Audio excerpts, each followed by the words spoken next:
Selamat berjumpa kembali, sahabat peziarah, dari debu ke api perutusan dalam renungan audio ini. Saya, Romo Robertus Bambang Rudianto SJ. Mari kita hening sejenak. Tarik nafas perlahan dengan cinta kasih, mendoakan dari dalam hati, semoga damai Tuhan Yesus beserta kita. Ke diri sendiri, ke ruangan atau rumah tempat kita berada, ke wilayah di luar ruangan atau rumah tempat kita berada, ke pulau, negara atau benua tempat kita berada, ke bumi dan seluruh alam semesta. Sampaikan doa dengan terus mengatakan, semoga damai Tuhan Yesus beserta kita. Lepaskan dulu segala kegelisahan hari ini, dan hadirkan hati kita di hadapan Tuhan yang melihat kita dengan kasih. Marilah kita mulai dengan doa pembukaan. Tuhan Yesus, melalui tubuh dan darah-Mu, Engkau memberikan hidup yang kekal. Satukanlah diri kami dengan-Mu, agar kasih-Mu mengalir melalui tindakan kami bagi dunia. Amin. Hari ini, Jumat Pekan Paskah 3, Sabda Tuhan membawa kita pada 3 gerak batin yang sangat kuat. Pertobatan Saulus, pujian umat beriman, dan undangan Yesus untuk tinggal di dalam hidupnya. Ini bukan sekedar rangkaian bacaan. Ini adalah jalan rohani. Dalam bacaan pertama, Saulus sedang melaju dengan keyakinannya sendiri. Ia merasa benar, merasa kuat, merasa sedang membela Allah. Tetapi Tuhan justru menghentikannya. Seringkali yang paling perlu ditobatkan bukan hanya perbuatan kita, melainkan arah hati kita. Saulus jatuh. Lalu ia dibangunkan. Ia menjadi buta untuk sementara, supaya akhirnya bisa melihat dengan cara yang baru. Betapa sering Allah mengizinkan kita berhenti sejenak, supaya kita sadar bahwa ada jalan hidup yang harus dibalik. Mazmur Tanggapan mengundang semua bangsa memuji Tuhan. Jadi, rahmat Allah tidak pernah berhenti pada satu orang, satu kelompok, atau satu sejarah pribadi. Kalau Saulus diubah, itu bukan hanya untuk dirinya. Itu supaya seluruh gereja melihat bahwa kasih Allah mampu membuka jalan baru. Lalu, Injil Yohanes hari ini berbicara sangat dalam dan sangat tegas. Yesus berkata bahwa dagingnya adalah makanan dan darahnya adalah minuman.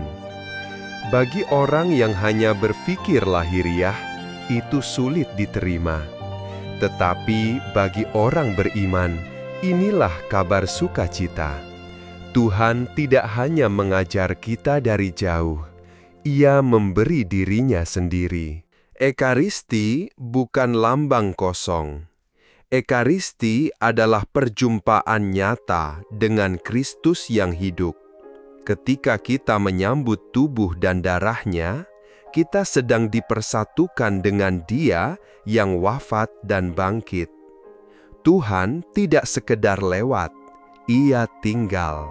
Dan kata itu penting sekali, tinggal. Iman bukan hanya momen emosional. Tuhan ingin menetap di dalam batin kita, dan Ia juga mengundang kita tinggal dalam kasih-Nya. Dari situ, hidup kita pelan-pelan diubah. Di sini, jendela Ignatian menolong kita bertanya dengan jujur, suara mana yang sedang kita ikuti? Apakah hati kita digerakkan oleh damai, oleh kerendahan hati, oleh kehendak Allah, atau justru oleh amarah, gengsi, dan keinginan untuk selalu menang? Santo Ignatius mengajar kita untuk membedakan roh. Saulus menjadi contoh bahwa manusia bisa sangat yakin, namun belum tentu sungguh benar di hadapan Tuhan. Maka, hari ini kita mohon rahmat untuk berhenti, mendengar, dan membiarkan Kristus menata kembali batin kita. Jendela Fransiskan mengingatkan bahwa orang yang sungguh tinggal di dalam Kristus akan bertumbuh menjadi saudara bagi sesama dan sahabat bagi ciptaan. Ekaristi melahirkan persaudaraan. Kita tidak bisa menerima Kristus lalu tetap hidup dalam kebencian, keserakahan, atau sikap merusak rumah bersama. Jendela I Thirst membawa kita lebih dalam lagi. Yesus haus akan cinta. Yesus haus akan jiwa-jiwa. Setiap kali kita menerimanya, sesungguhnya kita sedang menjawab dahaganya. Pertanyaannya sederhana namun tajam. Sesudah doa, sesudah komuni, sesudah kita berkata amin, apakah kasih itu sungguh mengalir keluar? Mari kita lanjutkan renungan dengan kisah inspiratif. Anggota tim yang tak terlihat. Dalam sebuah kesuksesan pementasan teater, semua orang memuji aktor utamanya. Namun, sang aktor justru menarik seorang kru panggung yang bajunya kusam ke depan. Kalian lihat dia? Tanpa dia yang mengatur lampu dan memastikan lantai tidak licin, saya tidak bisa berdiri di sini. Kru itu tersipu malu. Saya cuma melakukan hal kecil, Mas. Hal kecilmu itulah yang membuat pertunjukan ini terasa hidup. Kamu itu seperti garam dalam masakan, tidak kelihatan, tapi tanpa kamu semuanya tawar. Mari kita bertanya, apakah sudah menghargai peran-peran tak terlihat dalam hidupmu? Dan maukah kamu menjadi garam yang memberi rasa bagi lingkunganmu tanpa perlu dipuji? Maka, mari kita simpan 3 pertanyaan ini dalam hati. Dari jendela Ignatian, bagian mana dari hidup saya yang masih perlu ditata ulang? Dari jendela Fransiskan, siapa saudara atau ciptaan yang perlu saya rawat hari ini? Dari jendela I Thirst, kepada siapa saya bisa menghadirkan kasih Kristus secara konkret?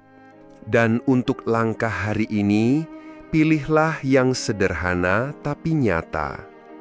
Hening 5 menit di hadapan Tuhan, lalu 1 tindakan persaudaraan, lalu 1 pelayanan kecil bagi yang paling membutuhkan. Jangan menunggu momen besar. Kasih bekerja paling kuat dalam kesetiaan yang kecil. Saudara-saudari terkasih, Kristus yang memanggil Saulus adalah Kristus yang sama yang memberi dirinya sebagai roti hidup. Maka jangan takut berubah, jangan takut dibentuk, jangan takut untuk menjadi lebih lembut, lebih bersaudara, dan lebih setia. Marilah kita berdoa. Tuhan Yesus, terangi hati kami seperti Engkau menerangi Saulus. Ajarlah kami membedakan suara-Mu, menyambut Engkau dalam Ekaristi dengan iman, dan membawa kasih-Mu kepada sesama serta ciptaan. Yesus yang baik, kami menyerahkan hari ini kepadamu. Jadikan kami orang-orang yang tinggal dalam kasih-Mu, menjawab dahaga-Mu dengan kesetiaan, dan memuliakan Bapa dalam segala yang kami lakukan. Amin.